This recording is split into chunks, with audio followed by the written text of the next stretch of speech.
I'm Bill. I'm Mart. And this is our tree farm. We work here at Highland Hill Farm on Route 313 in Fountainville, PA with my old man Don, my son Michael, and my son James. And one thing we've learned after 35 years in the tree business, we never know what job we're going to do next. Here behind me is an example of a Winterburn holly. This is a Nellie Stevens holly. Many Nellie Stevens hollies got Winterburn in Pennsylvania this year. This is 2014. We had a very bad, cold winter with lots of winds and many days where the high temperature was in the teens.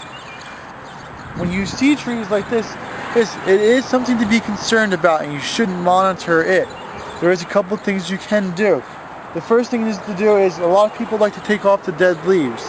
You don't really have to do that, and sometimes you don't want to do that because if you take off a leaf that's dead, that you think it may be dead, it actually may not and may hurt the tree later.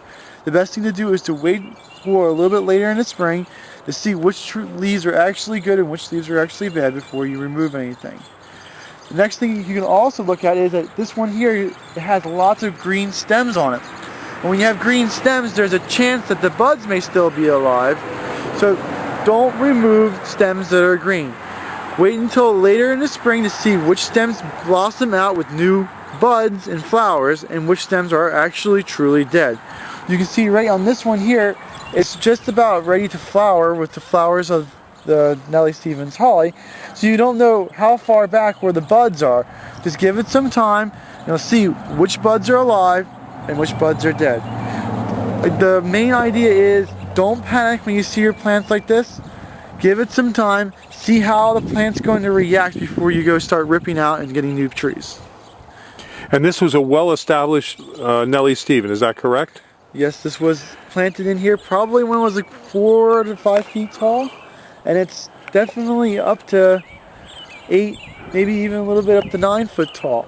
So even if you planted your tree last year, a lot of trees that were planted prior to that had been established and been in the ground also had damages. Well, thank you, Mike. And what other trees suffered windburn damage this year from the severe winter? All evergreens suffered this year. It doesn't matter whether it was a spruce, a pine, a holly, a skip laurel, yew, they all got hurt with this really bad wet winter.